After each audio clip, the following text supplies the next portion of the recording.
नमस्कार दोस्तों, हमारी आज की कहानी है सास हूँ मुफ्त की नौकरानी नहीं। आज मौसम सुहाना था।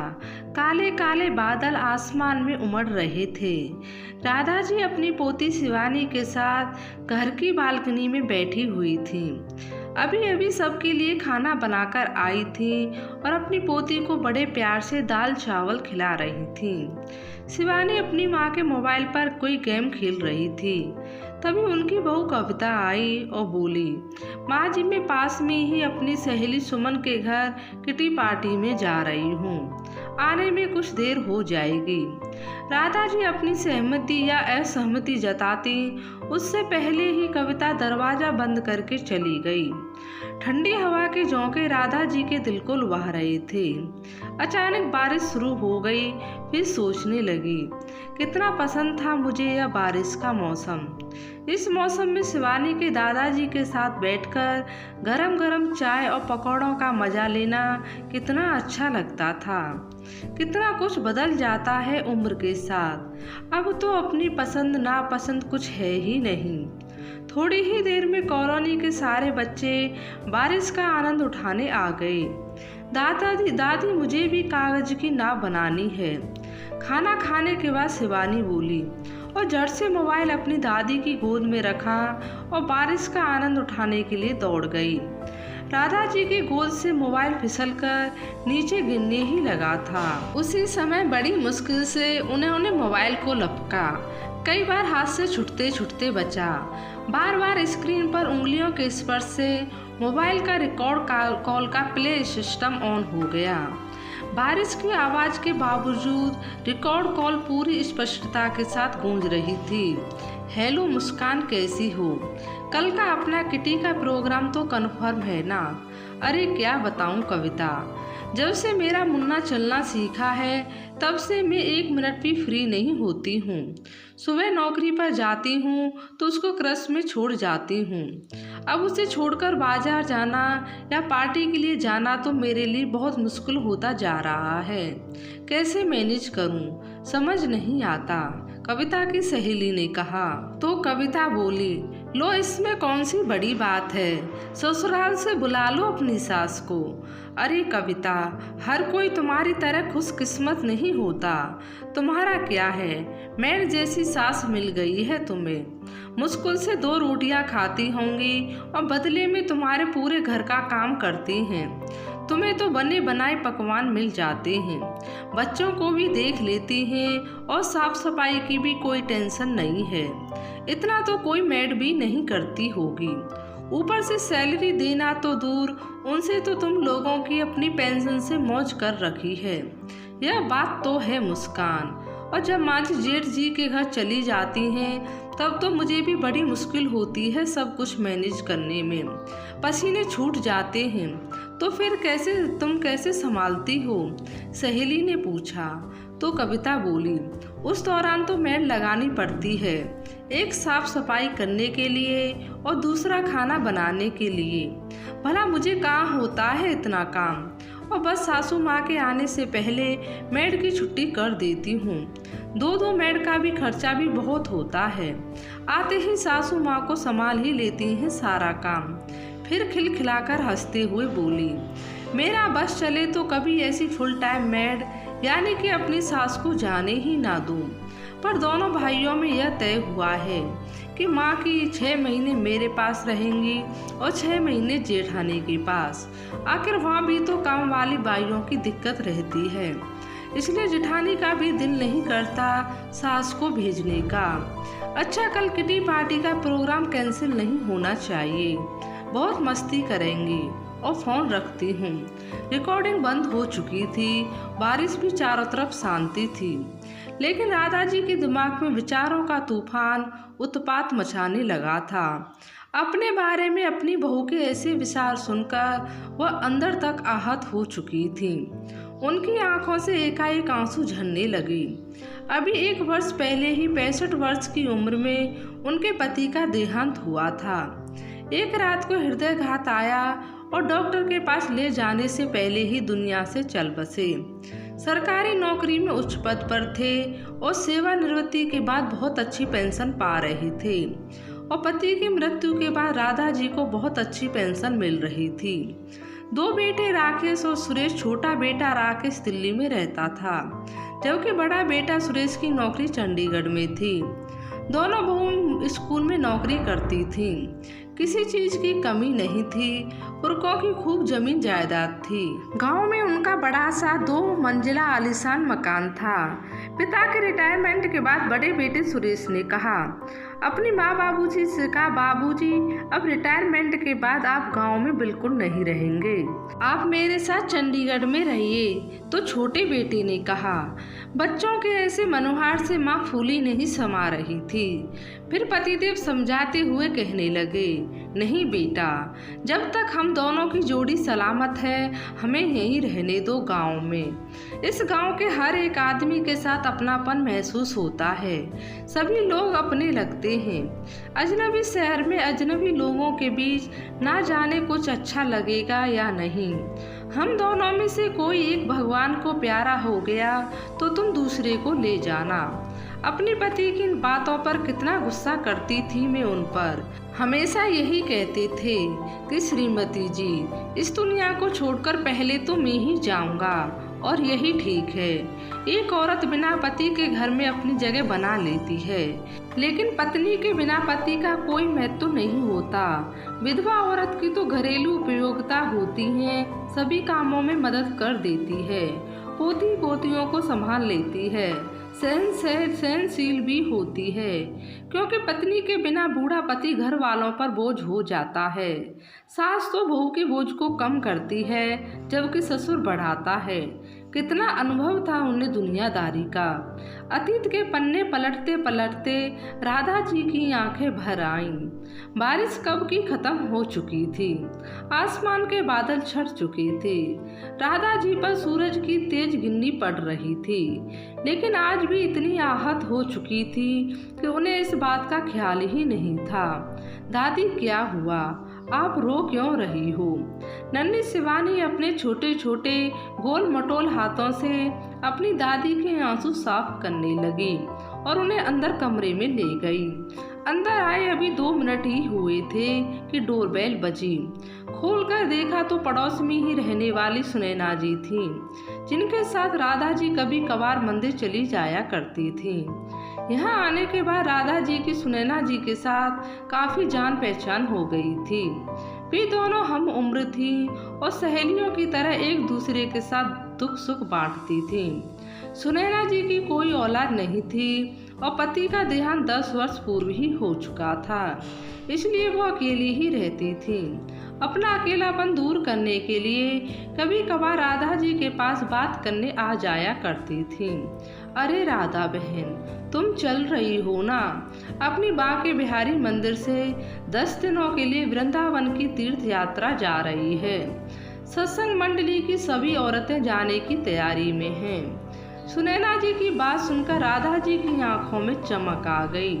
सोचने लगी, दिल तो बहुत है, जाने का सारी उम्र हो गई है, जिम्मेदारियां संभालते संभालते। अगर अब जाने का मौका मिल रहा है तो हर्ज ही क्या है। ठीक है बहन जी, मैं अपने बच्चों से बात करके बताऊंगी, राधा जी ने कहा और अपनी सहेली के लिए चाय बनाकर ले आईं। चाय पीते पीते लेकर अपना हालचाल बताकर सुनैना जी चली गईं। अपनी सहेली से बात करके राधा जी को अच्छा महसूस हो रहा था। सुनैना जी अभी गेट से बाहर निकल ही रही थी कि राधा जी की बहू कविता पहुंच गई और सुनैना जी को तिरछी निगाहों से देखती हुई ऊपर चली गई।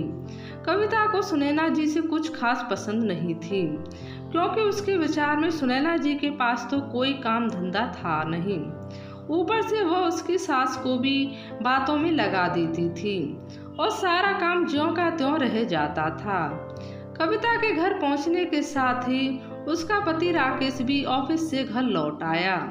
जब राकेश फ्रेश होकर आया तो राधा जी ने अपने बेटे से कहा, बेटा, हमारी सत्संग मंडली की सभी औरतें 10 दिन की वृंदावन की यात्रा पर जा रही हैं। पड़ोस में रहने वाली सुनैना जी ने बताया तो मेरा भी दिल किया कि मैं भी वृंदावन की यात्रा के लिए जाऊं। माँ, यह क्या बात हुई? अगर 10 दिन के लिए आप चली जाओगी तो हम पीछे कैसे मैनेज करेंगे। इतनी बात सुनते ही कविता भड़क उठी। मैं जानती थी यह सुनैना आंटी को और कोई काम तो है नहीं, बस फ्री होकर चल पड़ती हैं दूसरों के घरों में। मुझे तो यह नहीं समझ आता, उन्हें खुद कहीं जाना है तो जाएं, हमारा क्यों काम बिगाड़ने आ जाती हैं। तभी राकेश बोला, बिल्कुल ठीक कह रही है कविता, अपनी मंडली की सहेलियों से थोड़ा दूर ही रहा कीजिए, और वैसे भी अब घूमने फिरने की उम्र नहीं है। आपके भजन कीर्तन तो घर बैठकर भी कर सकती हो। बेटे के मुंह से ऐसे अपमानजनक बातें सुनकर राधा जी का दिल चित्कार उठा, लेकिन मुंह से कुछ बोल ना पाई। वह जरूर अपने बेटे बहू की तरफ देखती रह गई। तभी शिवानी की आवाज आई, दादी भूख लगी है, खाना दो ना। अपनी पोती की बात सुनकर राधा जी रसोई में जाने लगी तो कविता बोली, माँ मेरा खाना मत बनाइएगा। ऐसा कहते हुए वो सोने चली गई। राधा जी ने दुखी दिल से जैसे तैसे खाना बनाकर अपने बेटे और पोती को खिलाया, लेकिन वह स्वयं बिना खाए पिए ही सो गई और अगले दिन सुबह फिर से यंत्र वंत्र काम करने में जुट गई। बेटा और बहू दोनों अपने अपने काम को निकल गए। बहू के वापसी समय शाम को 4 बजे तक होता था। तब तक शिवानी वो पूरा घर राधा जी के हवाले होता था। रसोई में आकर देखा तो बर्तनों का ढेर ज्यों का त्यों धरा था। मैं भी कितनी मूर्ख थी, कल तक मैं खुद को ही इस घर की मालकिन समझ रही थी, लेकिन मैं तो बस एक नौकरानी थी। जिस घर पर घर के मालिकों को इतना विश्वास था कि बिना ताला लगे ही निकल जाती थी। 5 दिन बीत गए थे और राधा जी ने मंदिर जाना छोड़ दिया था। घर का काम तो वो अब भी कर रही थी, लेकिन बिना मन से। आज जब उनके बेटा बहू नौकरी पर गए हुए थे तो सुनैना जी अपनी सत्संग मंडली की एक अन्य महिला के साथ उनके घर पर उनसे मिलने आ पहुंची, उनका हालचाल जानने के लिए पहुंची। आज 10 दिनों से राधा जी अपनी किसी सहेली से मिली नहीं थी, तो इतने दिनों बाद अपनी हम उम्र सहेलियों के साथ बैठकर 2 घंटे बीत गए। उन्हें पता ही नहीं चला। कविता भी अपनी नौकरी से आ गई थी। घर पहुंचकर देखा तो ना तो खाना तैयार था और ना ही घर की साफ सफाई हुई थी। बस इतना देखने की देर थी कि बहू तो उनकी सहेलियों के सामने ही अपनी सास पर बरस पड़ी। माँ जी यह क्या हालत बना रखी है घर की, आपको इतना भी नहीं पता था कि घर का काम पड़ा है। रसोई में बर्तन पड़े हैं, ना तो खाना तैयार है और ना ही आपने कपड़े धोने डाले हैं। अपनी बहू की इतनी बात सुनकर राधा जी हैरान रह गईं। अपनी सहेलियों के सामने उन्हें बहुत बेइज्जती महसूस हो रही थी और उधर उनकी सहेलियों की तो हैरानी का ठिकाना ना था। उन्होंने चुप करके वहां से निकलने में ही बेहतर समझा। उस दिन तो राधा जी अपमान का घूंट पीकर सहन कर गईं, लेकिन वो अपमान उन्हें अंदर ही अंदर खाए जा रहा था। राधा जी पढ़ी लिखी और समझदार थी, लेकिन अपने बच्चों की जरूरत के हिसाब से वो अपने आप को ढालती गईं और इतनी ढल गईं कि अपने जीवन का आनंद उठाना ही भूल गईं। आज उन्हें अपनी इस गलती का एहसास हो रहा था। नहीं, मैं किसी पर आश्रित नहीं हूँ, मेरा जीवन किसी का मोहताज नहीं। मेरे पति चाहते थे कि मैं अपना जीवन सम्मान पूर्वक व्यतीत करूं, इसलिए पुरखों की जमीन जायदाद, गांव का बड़ा सा घर और बैंक बैलेंस छोड़कर गए हैं मेरे लिए।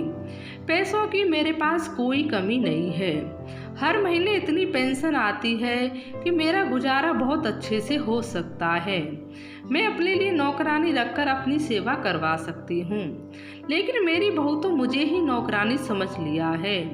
मैं उनके लिए खाना बनाऊं, झाड़ू पोछा करूं, उनके बच्चे पालूं और महीने के अंतिम दिनों में जब उनकी तनख्वाह खत्म हो जाए तो खर्चे के लिए रुपए भी दूं। वह क्या बात है, त्याग मैं कर रही हूँ। त्यागी अपने आप को बोलते हैं कि देखो क्या खूब संभाल रखा है अपनी बूढ़ी माँ को, कितना प्रेम करते हैं। बस बहुत हुआ, अब मुझे अपने दम पर जीना है। दूसरों की इच्छाओं पर निर्भर मैं नहीं रह सकती। मेरी भी कुछ इच्छाएं हैं। मैं कल ही अपने गांव वाले मकान, अपने खुद के घर में वापस चली जाऊंगी। ऐसा सोचकर उन्होंने अपने मोबाइल उठाया और गांव में अपने रिश्तेदारों को फ़ोन लगाया। लेकिन फ़ोन पर उन्हें जो कुछ सुनने को मिला, उनके हाथ पांव ठंडे पड़ने लगे। उन्हें ऐसा लगा जैसे वो भी चक्कर खाकर गिर पड़ेंगी। उनके बेटों ने गांव का कुछ पुश्तैनी मकान बिना उनकी जानकारी के बेच दिया था। लेकिन फिर खुद को संभालते हुए बोली, मेरे पास अभी बहुत कुछ है जिसे बेचकर मैं फिर से अपना आशियाना बना सकती हूँ। ऐसा सोचते हुए राधा जी ने अपनी गांव की जमीन बेचने के लिए गांव के प्रॉपर्टी डीलर को फ़ोन किया। लेकिन पता चला कि उनके बेटे ने गांव की सारी जमीन भी बेच दी।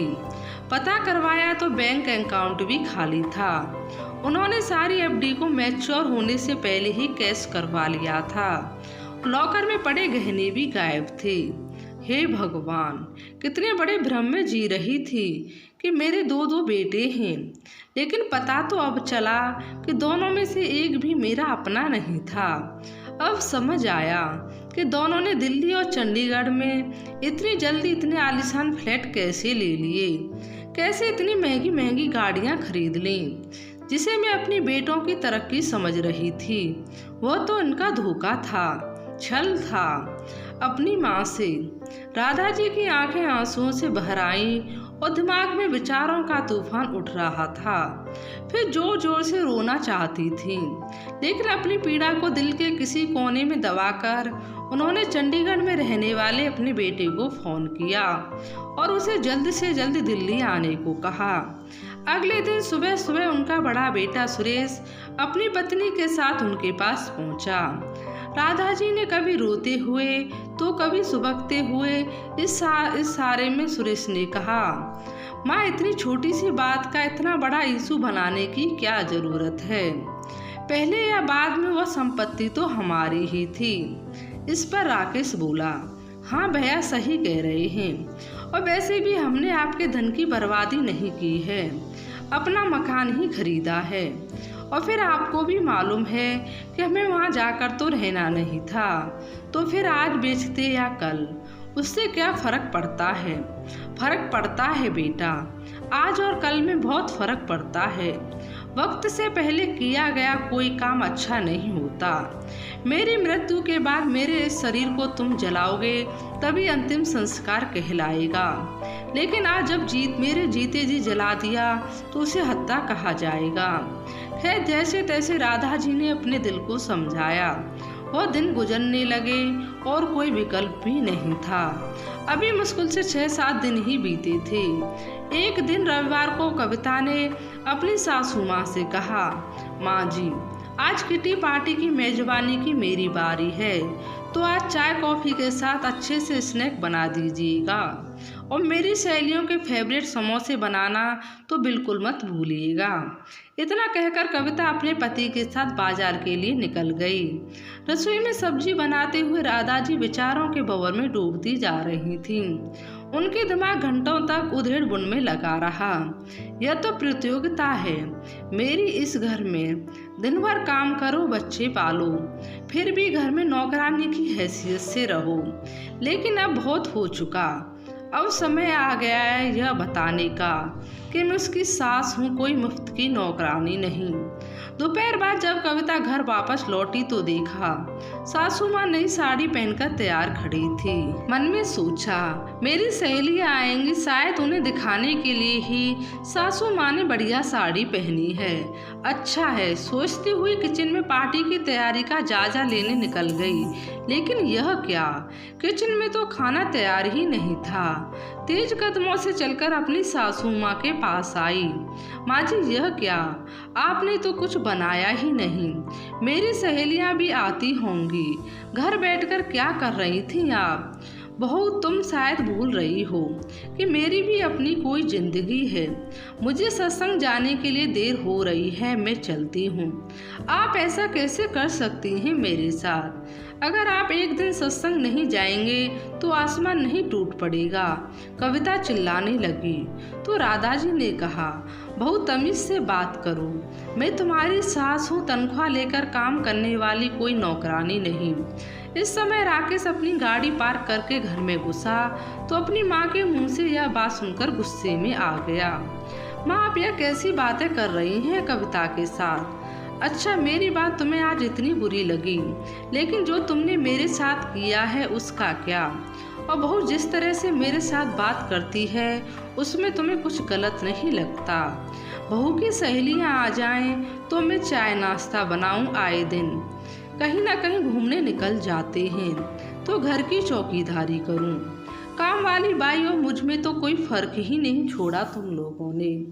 बाई भी यही सब कुछ करती है जो मुझे करवाया जाता है, लेकिन एक फ़र्क है, बाई तो तनख्वाह लेती है और उसकी माजी ना कहकर नाम से बुलाते हो तुम लोग। उसके 100 नखरे भी सहन करते हो, लेकिन मैं माँ हूँ ना, मेरी इच्छा तुम्हारे लिए कोई मायने रखती है। 60 वर्ष की उम्र में बीमारियों से अछूती तो मैं भी नहीं हूँ, लेकिन ना जाने क्यों किसी को महसूस नहीं होता कि बुढ़िया भी कभी थकती होगी। मेरे हाथ पांव चलते हैं, इसलिए मुझे रखे हुए हो तुम लोग। लाचार होते तो कब से ओल्ड एज होम भेज देते मुझे बेटा। इंसान बूढ़ा हो जाता है तो क्या, उसकी कोई ख्वाहिश ही नहीं रह जाती। हमने ऐसा कब कहा माँ? सुरेश बोला, अपनी उम्र का तो लिहाज करो। तुम्हारे इस एक वाक्य ने मेरी जिंदगी के मायने ही खत्म कर दिए। आए दिन तुम लोग रेस्टोरेंट में खाना खाने जाते हो, बहू अपनी सहेलियों के साथ शॉपिंग पर जाती है, किटी पार्टी में जाती है। दिल तो मेरा भी करता है ना आधुनिक जीवन जीने का, लेकिन केवल तुम्हारे इस एक वाक्य के डर से मैंने अपने जीवन को केवल घर तक सीमित कर दिया। क्या आधुनिक जीवन जीने के लिए मुझे फिर से जन्म लेना होगा? क्या इसी जन्म में इस समाज के लोग दकियानूसी विचारों से मुक्ति नहीं पा सकते? यह तो कोई इस उम्र में बन ठन कर बाहर घूमे तो युवा पीढ़ी व्यंग करते हुए कहती है, बूढ़ी घोड़ी लाल लगाम। क्यों समाज के लोग बुढ़ापे के चरित्र में गर्मा ढूंढते हैं? क्या चाहती है आज की युवा पीढ़ी? क्या वृद्धावस्था में हम विषाद से गिरे हैं? अपनी बीमारियों का, अपने दुखों का रोना रोते रहें? क्या बुढ़ापे में प्रशंसा के साथ नहीं जिया जा सकता? क्या अपने शौक पूरे नहीं किए जा सकते? फिर ऐसी बीमार मानसिकता क्यों? मैंने तय कर लिया है, आज के बाद मैं अपनी जिंदगी अपनी तरीके से जीऊंगी। मेरी जितनी भी पेंशन आएगी उसका उपयोग सिर्फ मैं करूंगी। अपना खर्चा तुम देखो, और यह तुम्हारी मेरी पेंशन में से 1 पैसा भी लिया तो याद रखना, मेरी संपत्ति हथियाने के इल्जाम में तुम पर पुलिस केस भी कर सकती हूँ। माँ, आपको हो क्या गया है? आप यह कैसी बातें कर रही हैं? कविता बोली तो राधा जी ने कहा, बहू मैं बिल्कुल ठीक हूँ, और असल में तो आज ही मेरा दिमाग ठिकाने पर आया है। कल मुझे 10 दिन के लिए अपनी वृंदावन यात्रा पर जाना है, तुम अपना इंतजाम खुद देख लेना। लेकिन माँ जी, आप ऐसा कैसे कर सकती हैं? एक परिवार में रहते हुए परिवार के सदस्य तो एक दूसरे के काम आते हैं, कविता ने कहा। तो राधा जी बोली, लेकिन बहू तुमने मुझे परिवार का सदस्य माना कहाँ? मैं तो तुम्हारे लिए फुल टाइम मेड हूँ। माँ, आपसे किसने कहा? राकेश हैरान होते हुए बोला। यकीन नहीं होता तो पूछो अपनी पत्नी से, नहीं तो बहू के मोबाइल में इसी महीने की 14 तारीख की कॉल रिकॉर्डिंग सुन लो, सब कुछ स्पष्ट हो जाएगा। इतनी बात सुनते ही कविता के पसीने छूटने लगे। शर्मिंदगी से उसकी नज़र नीचे झुक गई। मैं चलती हूँ, मुझे सत्संग के लिए देर हो रही है, कहते हुए राधा जी अपनी सहेलियों के साथ मंदिर जाने के लिए निकल गईं। तो दोस्तों, आपको इस कहानी के बारे में क्या कहना है? राधा जी ने सही किया या गलत? लाइक और कमेंट करके ज़रूर बताएं, और चैनल को सब्सक्राइब करना बिल्कुल भी ना भूलें। धन्यवाद।